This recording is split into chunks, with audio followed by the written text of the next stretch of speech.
Hello hello मेरे दोस्त, कैसे हो? हेलो मेरे साथियों, आप लोग कैसे हो? आई होप आप लोग अच्छे होगा और अपने प्रिपरेशन में लगे हो ना?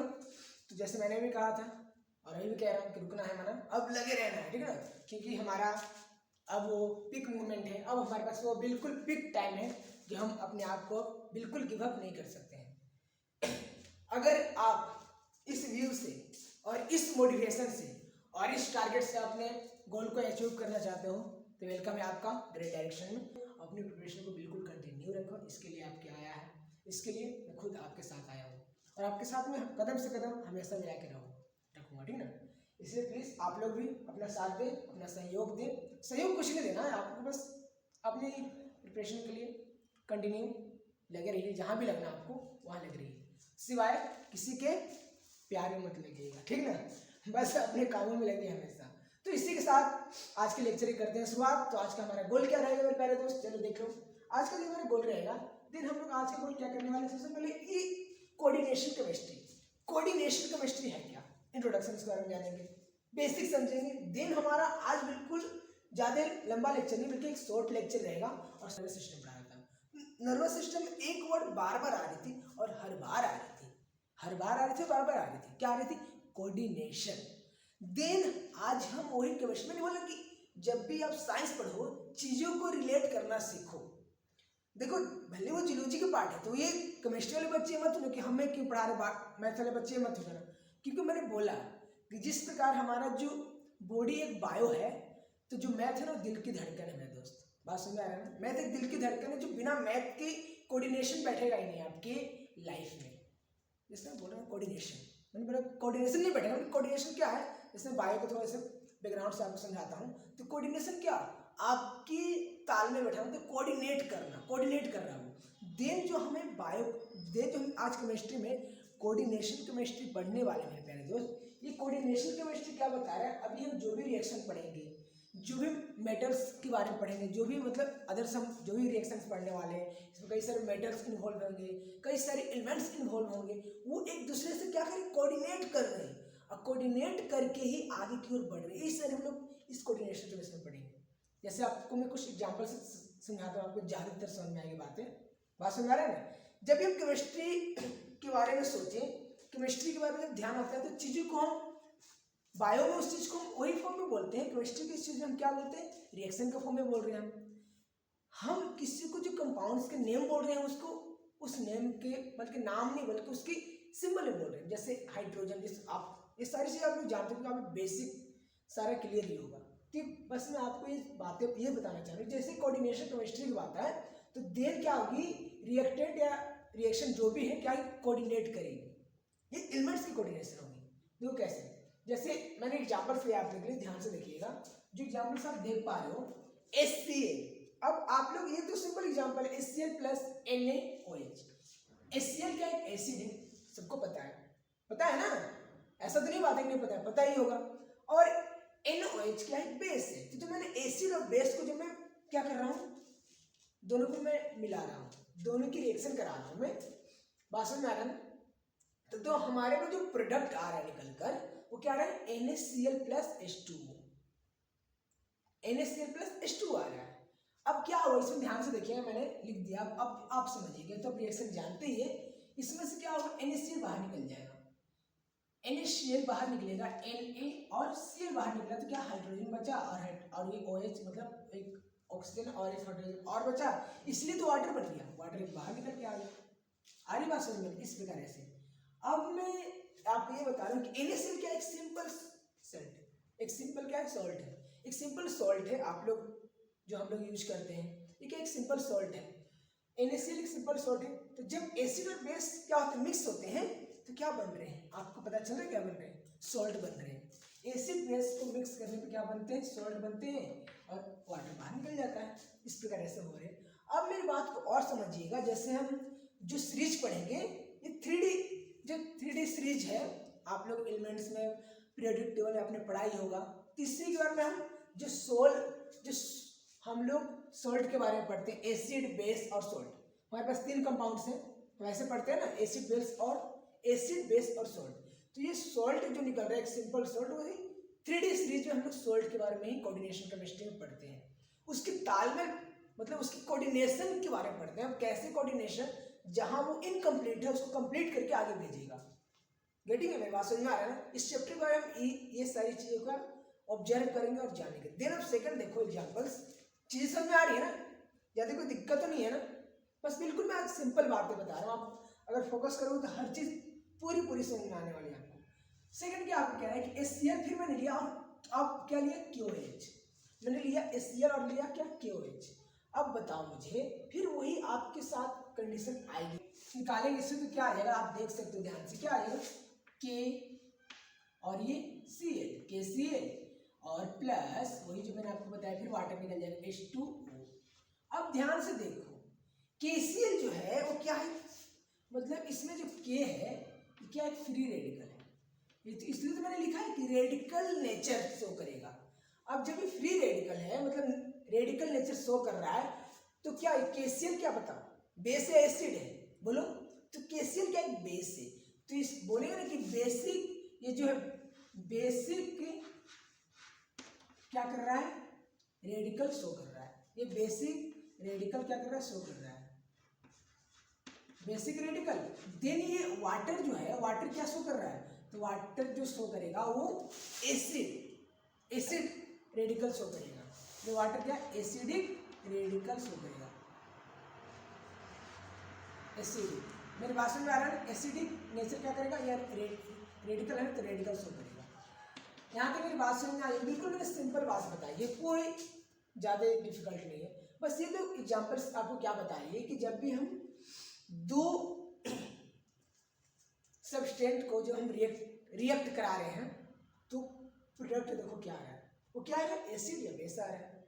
अगर एसिड बेस को करा रहे हैं तो क्या आ जा रहा है, सॉल्ट आ रहा है। देन आपको चीजें समझ में आ रही है ना, क्या पता चल रहा है कैसे हो रहा है।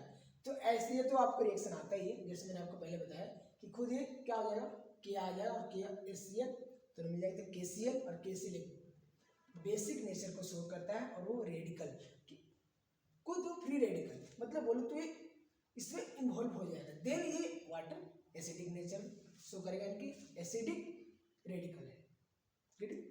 अब और समझिए मेरी बात को, मान लो यहाँ तक क्लियर है, मान लो मैंने एक दो कोई कंपाउंड लिया है, सिंपल सी KCl लिया है, एक KCl और एक MgCl2, KCl और MgCl2 मैंने दो कंपाउंड लिया है, इसमें एक KCl है, इसमें MgCl2 दो कंपाउंड लिया है। तो मैंने जैसे बोला कि दोनों क्या करेंगे, अब दोनों को क्या करते हैं, एडिशनल कंपाउंड बनाते हैं, मतलब दोनों को मिक्स करते हैं, मिलाते हैं, ठीक है ना। KCl और MgCl2 को क्या करें, मिक्स कर रहे हैं, मिला रहे हैं, ठीक, ऐड कर रहे हैं। ऐड करने से जो प्रोडक्ट हमारे पास आ रहा है, देखो ध्यान से, वो क्या निकल के आ रहा है, प्रोडक्ट। हम इसमें दोनों क्या करते हैं, मिक्स करते हैं दोनों को। जो प्रोडक्ट हमारे पास आ रहा है KCl इंटू MgCl2, बिल्कुल सिंपल सी बात है, KCl इंटू MgCl2, वो दोनों प्रोडक्ट आ रहे हैं। अब ध्यान से देखिएगा, इंटू 6H2 इंटू, क्योंकि ऑक्सीजन भी तो है इसमें, वाटर भी तो किसमें मिक्स कर रहे हैं, तो वाटर में तो मिक्स कर रहे हैं, हम H2O में मिक्स कर रहे हैं मेरे दोस्त, क्या कर रहे हैं, H2O में ही मिक्स कर रहे हैं। तो इसीलिए कितने वाटर निकल के आ जाएंगे, 6H2O आ जाएगा निकल के, आए समझ में। अब ध्यान दो, जब भी हम इसको मिक्स करते समय तो कुछ क्रिस्टल भी तो निकलेगा, ये देखो क्रिस्टल कंपाउंड, ये सारे क्रिस्टल निकले, जब हमने वाटर में इसको मिक्स किया तो क्रिस्टल निकल गए। अब ये क्रिस्टल को हमने अलग रख दिया, एक अलग रखा। अब हम चेक करते हैं क्या, K प्लस है, Mg2 है और Cl है, तो K प्लस है, फ्री रेडिकल है, K रेडिकल है, मतलब रेडिकल ही है। देन Mg2 भी है, ये भी है, मतलब कहने का मतलब ये मैं कह रहा हूं कि ये तीनों जो कंपाउंड है वो डिसोसिएट हो जा रहे हैं, KCl और Mg और Cl2, मतलब तीनों के तीनों डिसोसिएट हो जा रहे हैं। जब मैं एक एग्जांपल से लिया हूं तो इससे क्या पता चल रहा है कि KCl या Mg रहे, कुछ भी तीनों वाटर क्या हो जा रहे हैं, ये वाटर है जो भी मैंने क्रिस्टल में डिजोल्व हो जा रहे हैं, डिसोसिएट हो जा रहे हैं ना। देन डिसोसिएट होने के कारण ये क्या कहलाएंगे, डबल सॉल्ट कहलाएंगे, क्योंकि एक सॉल्ट और सॉल्ट भी आ जा रहा है तो क्या डबल सॉल्ट हो जाएगा ना, बस इसलिए इसे क्या बोलेंगे, इसलिए इसे क्या बोलेंगे, डबल सॉल्ट बोलेंगे। मेरी बात समझ में आ रही है, कोई दिक्कत नहीं है। देन एक एग्जांपल्स मैंने और ये इसको भी ध्यान से देखिएगा, मैंने क्या लिया है, अब एक बॉक्स में मैं मतलब एक मैं लेता हूँ KCl और प्लस में Mg कह रहा हूँ Fe इंटू CN2, ठीक है, ये लेता हूँ। अब दोनों को यहाँ भी मैं क्या करूँगा, एडिशन करूँगा, दोनों को मिक्स करूँगा। अब जो कंपाउंड हमारे पास मिक्स करके आएगा उसकी क्रिस्टल्स जो मैंने मिक्स किया वाटर में, अब जो कंपाउंड बनकर निकला है उसके क्रिस्टल फिर मैंने क्या किया, वाटर में मिक्स कर रहा हूँ। अब जब मैं वो क्या हो, देखो सबसे पहले ध्यान से समझो, KCl प्लस FeCN2 को मैंने जो मिक्स किया इसका कंपाउंड बन गया यहाँ मिक्स करने के बाद। अब इसी मिक्स हुए कंपाउंड को मैं वाटर में जब मैं मिक्स किया तो हमारे पास जो आ रही निकल के आ रही है K4FeCN6, K4Fe क्या आ रहा है, CN6 आ रहा है। बात सुनो, क्या मैंने जो मिक्स किया था आपको समझ आया ना, क्या एक फेरस एनाइड का सल्फेट ले लिया और फिर फेरस एनाइड के साथ हम क्या करें, इसको मिक्स कर रहे हैं और मिक्स KCl को फेरस एनाइड के साथ क्या कर रहे हैं, मिक्स कर रहे हैं। और मिक्स करने से हम जब वाटर में मिक्स किया तो हमारे पास क्या K4FeCN6 आया, ये आया, ठीक है। अब ध्यान से देखो, मैंने आपको ये बताया कि आखिर ये सारे डिजोल्व हो क्यों गए, तो डिजोल्व होने के कारण ये थे ना कि इसमें K और Mg+2 और Cl सारे फ्री रेडिकल शो कर रहे हैं, सारे फ्री रेडिकल पाए गए इसमें, सारे मिक्स जो डिजोल्व हुए सारे पाए गए। मतलब जब मैंने चेक किया, जब मैंने इसे टेस्ट किया तो मुझे K+ भी मिले, Mg2+ भी मिले और Cl भी मिला। बट जब इसमें मैं मिक्स कर रहा हूँ तो इसमें जब चेक कर रहा हूँ तो सिर्फ जब मैं टेस्ट कर रहा हूँ ना तो सिर्फ इसमें क्या पाए जा रहे हैं, पोटेशियम भी पाए जा रहे हैं फ्री रेडिकल में, बाकी ये फ्री रेडिकल में है ही नहीं, इसलिए मिला ही नहीं।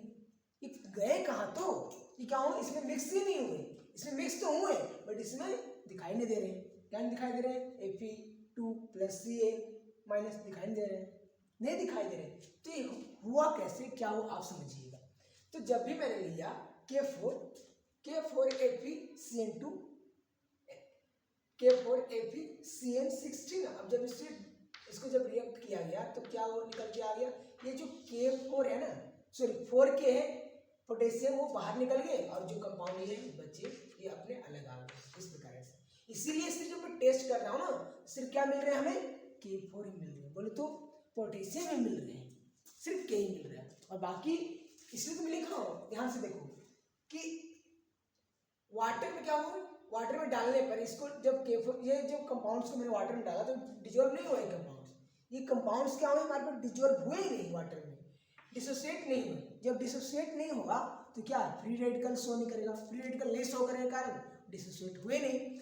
अब डिसोसिएट नहीं हुए मेरे प्यारे दोस्त, इसीलिए इस कंपाउंड्स को हम लोग क्या बोलते हैं, कॉम्प्लेक्स सॉल्ट बोलते हैं, और इसको क्या बोलते हैं, सिंपल सॉल्ट बोलते हैं।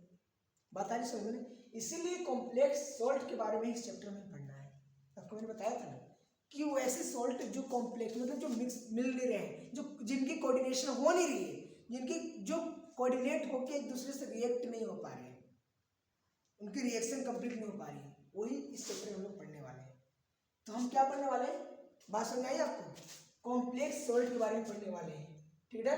तो जो कॉम्प्लेक्स सॉल्ट किसे कहते हैं, आपको समझ में आ गया हो किसे कह रहे हैं, जो वाटर में डिजोल्व भी नहीं हुआ, जो हमने डिजोल्व किया वो डिसोसिएट हुए नहीं, वो ऐसे कंपाउंड्स कॉम्प्लेक्स सॉल्ट या कॉम्प्लेक्स कंपाउंड्स कहलाते हैं, ठीक है। यहाँ तो मेरी बातें क्लियर होगी और अच्छी तरह बिल्कुल समझ में आ रहा होगा, जहाँ दिक्कत हो मुझे मेंशन कीजिएगा। अब क्या, जब भी हम सॉल्ट की बात करते हैं तो there are 2 types of salt, एक डबल सॉल्ट एंड एक कॉम्प्लेक्स सॉल्ट। तो आइए डबल सॉल्ट क्या होता है इसको पहले समझिए। डबल सॉल्ट की बात आती है तो क्या कहता है कि विच डिसोसिएट कंप्लीटली, ये मैंने बोला ना, ये जो हमारे पास कंपाउंड थे कंप्लीटली डिसोसिएट हुए, इसलिए तो डबल सॉल्ट है ये। अभी तो जस्ट आपको मैंने समझाया, इसलिए ना ये डबल सॉल्ट है, कंप्लीटली डिसोसिएट हो रहा है सॉल्यूशन में। देयर आर कंडीशनल क्या आयंस, ये रेडिकल्स एंड फ्री रेडिकल्स में देयर इन आइडेंटिफाई, मतलब ये फ्री रेडिकल हो रहे हैं, ये क्या हो रहे हैं, फ्री रेडिकल पाए जा रहे हैं। मेरी बात समझ आ रही है, कौन, ये हमारे जो डबल सॉल्ट है, ठीक है, इसलिए ऐसे पाए जा रहे हैं, ठीक नहीं। अब देखो इसलिए क्या हो रहा है, फ्री रेडिकल में पाए जा रहे हैं, आइडेंटिटी क्या फ्री रेडिकल में इसलिए पाए जा रहे हैं। फ्री रेडिकल इसी का क्या डिसोसिएट हो रहे हैं, इसलिए वो डबल सॉल्ट है और वो कंप्लीटली डिसोसिएट भी हो रहे हैं। कौन? Double salt. रेडी है? यहाँ तो कोई दिक्कत किसमें सोल्यूशन में। और चलो कुछ एग्जांपल्स लेते हैं और समझते हैं ध्यान से। देखो मोस्ट इंपॉर्टेंट, बहुत इंपॉर्टेंट है, समझ में आ रही है ना? क्या कहता है कि कैर्निएटेड हमारे पास क्या, जब हम इसको फॉर्मूला पढ़ेंगे, अब सारी जो फॉर्मूला जो मैं बता रहा हूँ इसकी जो कंपाउंड्स की, ये सारे आप याद रखिएगा, ये सारा जो है ना फॉर्मूला आप याद रखिएगा। किसके? कैर्निएटेड क्या होता है? KCl और MgCl2 याद रखिएगा इनटू 6H2O, अभी जस्ट मैंने पढ़ा। एंड मोहर सोल्ट क्या होता है? NH4 इंटू 2 और SO into Fe SO4 into 3 into 6H2O, ये होते हैं। ये सारे आपको जो है ना फॉर्मूले याद रखने होंगे, ठीक? क्या है? पोटास एलम, तो पोटास एलम का क्या होता है formula? K2SO4 into Al2 into SO4 into 3 into 24H2। इसमें क्या सबसे ज्यादा ऑक्सीजन पाया जाए? इसमें पोटास में, पोटास एलम, रेडी? H20H2O, उसमें ऑक्सीजन नहीं बल्कि वाटर, काफी ज्यादा प्रेजेंट है, रेडी? यहाँ तक मेरी बातें समझ में आएगी। तीनों जो फॉर्मूले हैं ना मेरे प्यारे दोस्त, इसको आपको रिमेंबर रखनी है, ठीक है ना? आप देखो इसी के रिगार्डिंग हम एक क्वेश्चन को सोल्व करते हैं और समझते हैं। क्या कहता है कि जब भी हम एक सॉल्यूशन में एक्वस सॉल्यूशन में किसको?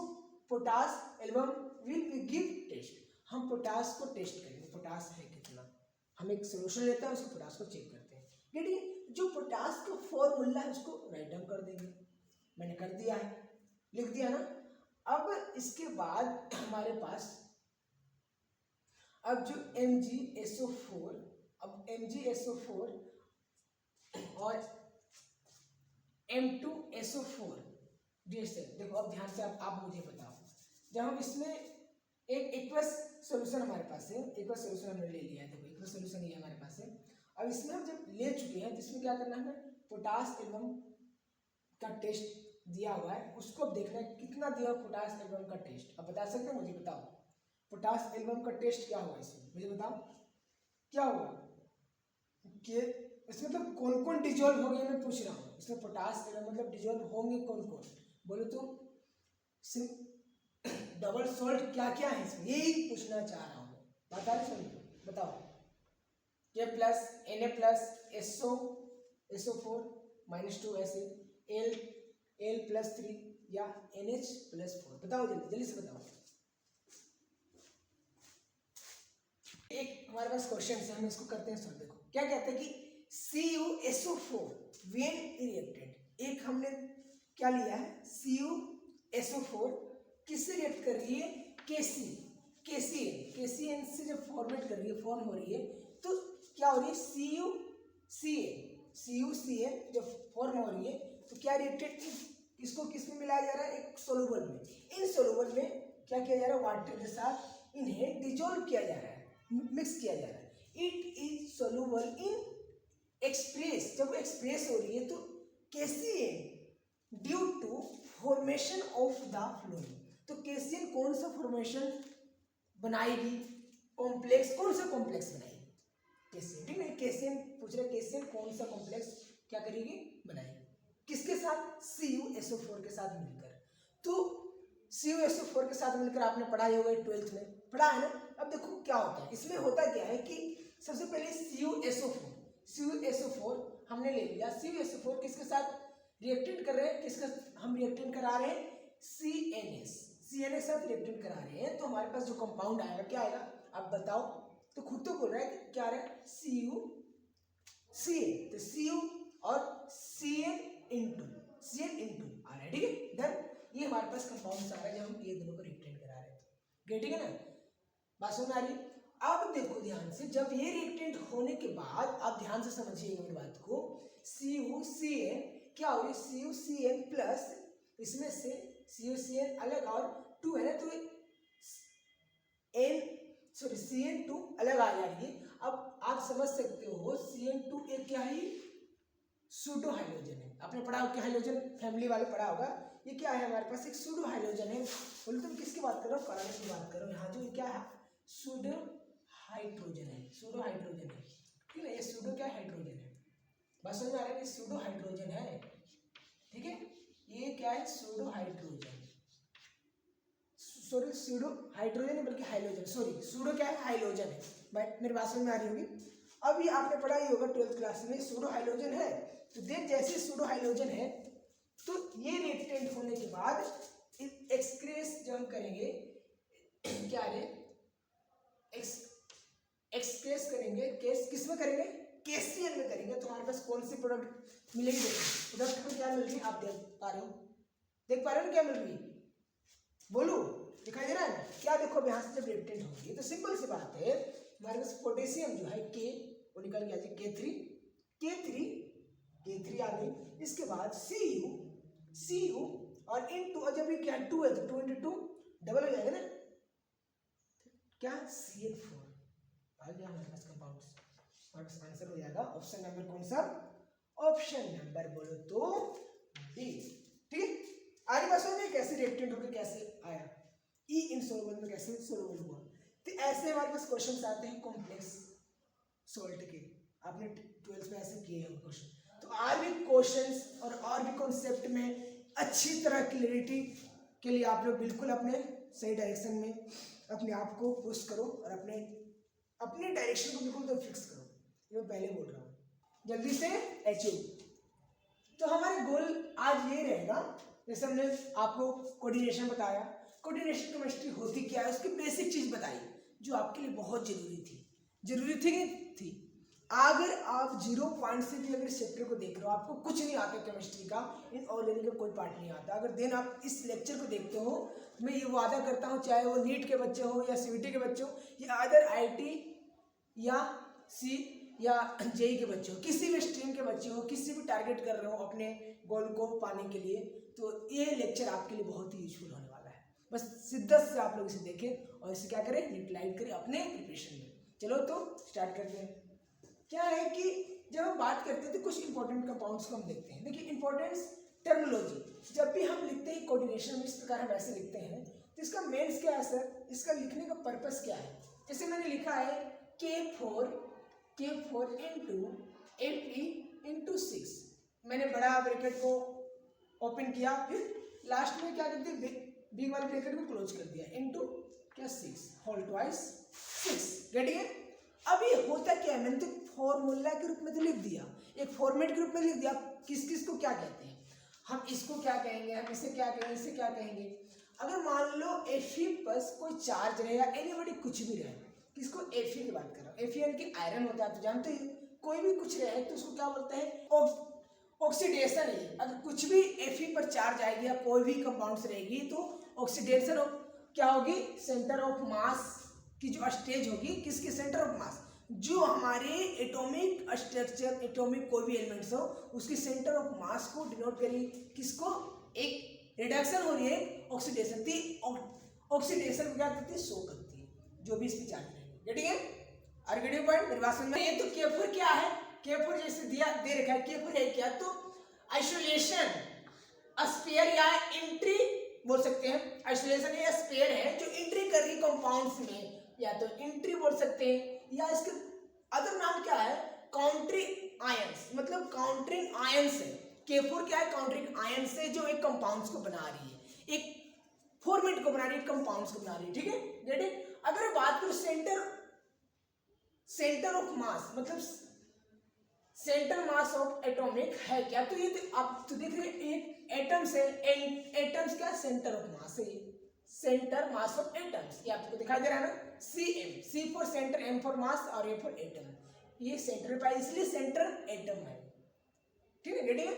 आगे देखो तो नेक्स्ट ये भी क्या हमारा हो जाएगा, अगर मैं बात करूं तो ये नेक्स्ट ये आगे देखो CN क्या है, तो CN क्या है, एक लिगेंड्स है, लिगेंड्स है, मैं बताऊंगा लिगेंड्स है क्या सारी, आप भी जानो क्या क्या किसे किसे क्या क्या बोलते हैं, ये टर्मिनोलॉजी आप लोग समझना है, गेटिंग। अगर मैं बात करूं कि 6 लगा हुआ है होल ट्वाइस में, है क्या सकती है, क्या coordination number of centre mass of atom है, coordination of centre mass of क्या है, एटम है मेरे दोस्त, बात आ रही समझ में। आगे देखो अगर मैं इसकी बात करूं ये पूरा इस कंपाउंड्स को बोलते क्या है, तो बोलते हैं इसको कोड स्फीयर या एंट्री। कोड स्फीयर एंट्री बोलते हैं पूरा कंपाउंड्स को, जो किसके अंदर है, इस बॉक्स के अंदर है, बड़े वाले बॉक्स के अंदर है, बड़े वाले ब्रैकेट के अंदर है। Fe और CN/6 क्या है, तो कोड स्फीयर या एंट्री है। गेटिंग? यहाँ पे मेरे जो मैंने टर्मिनोलॉजी बताया कि किसको क्या क्या बोलते हैं, कैसे बोलते हैं, आपको समझ में आया। अब हर को एक एक सीक्वेंस वाइज समझेंगे क्या है क्या हो। गेटिंग? आगे देखो, तो मैं बात करता हूँ कि अगर हम बात करें टाइप्स ऑफ कॉम्प्लेक्स कितने टाइप्स के होते हैं सर। जब हम कोऑर्डिनेशन केमिस्ट्री पढ़ते हैं, कोऑर्डिनेशन कंपाउंड्स पढ़ते हैं, उसमें तो कितने टाइप्स के कॉम्प्लेक्स होते हैं। तो आप समझिएगा, हम किस किस बेसिस पे इसको क्या करेंगे, क्लासिफाई करेंगे, इसको किस किस बेसिस पे क्लासिफाई करके इसको बांटेंगे अलग अलग। तो इसको ध्यान से देखिएगा। सबसे पहला आपका on the basis of charges. सबसे पहले तो चार्ज पे बांटेंगे, चार्ज के रिगार्डिंग कितने टाइप्स के हैं। तो चार्ज के रिगार्डिंग अगर बात करूं तो कितने टाइप्स के मेरे दोस्त, चार्ज के रिगार्डिंग है 3 टाइप्स के। रेडी?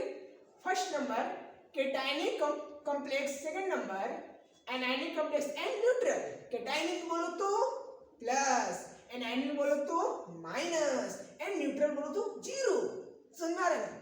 केटायनिक बोलो तो प्लस, एनायनिक बोलो तो माइनस, एंड न्यूट्रल बोलो तो जीरो। यही इसी की बेस पे क्या इसके चार्ज को बांटे गए, किसके, कॉम्प्लेक्स। पहले है इसकी क्लासिफिकेशन। रेडी है? ये सारे आप देख पा रहे हो ना। सी, इसको वैसे पढ़ेंगे सी और बड़ी ब्रैकेट ऑन हो रही है, NH3 और होल ट्वाइस 6 Cl। अब देखो ये जो अंदर वाली कॉम्प्लेक्स क्या प्लस में है और ये माइनस में है। जब मैं बोला कि प्लस और माइनस, तो इसको क्या बोलेंगे, केटायनिक। गेटिंग है ना, बात तो समझ में आ रही है ना। अगर मैं एनायनिक की बात करूं तो माइनस, तो माइनस चार्ज रहेगी एनायनिक पर, तो ये -4 आ जाएगी। यहाँ देख सकते हो आप, ये -3 आ गई। इस प्रकार ऐसे होता है। ठीक है, देख पा रहे हो ना आप लोग। सेकंड बात करूं न्यूट्रल, तो ये क्या, जीरो चार्ज है। जिसपे जीरो चार्ज है इसको न्यूट्रल बोलते हैं। ये जो भी है Ni whole twice, Ni bracket CO4 का होल ट्वाइस, ऐसे इसके FeCO होल ट्वाइस 5। गेटिंग? ये चीजें आपको समझ में आई है। अब सेकंड हम क्लासिफाई करते हैं, तो सेकंड किसके बेसिस पे किया गया मेरे दोस्त, सेकंड जो किया गया है वो on the basis of ligands. Ligands के बेसिस पे किया गया है। सर ये लिगेंड्स है क्या, रिलैक्स, बताने वाला हूं, उसको बताऊंगा, टेंशन मत लो। आप ध्यान से देखो, आपने पढ़े तो होंगे ना 12th में, नीट वाले, CVT वाले पढ़े तो है ना। नहीं पढ़े जो 12th में, उनके लिए नया है, आप लोगों को तो नया होगा नहीं, आप लोग तो पढ़े अच्छी तरह। इसी ध्यान से देखो और समझो मेरी बातों को। तो क्या कहता है, किसके कितने टाइप से बांटेगा, मैंने इसको 3 टाइप से बांटेगा, 1, 2 एंड 3। कौन कौन है सर? फर्स्ट नंबर है होमोलिपिड, होमोलिपिड कॉम्प्लेक्स, होमोलिपिड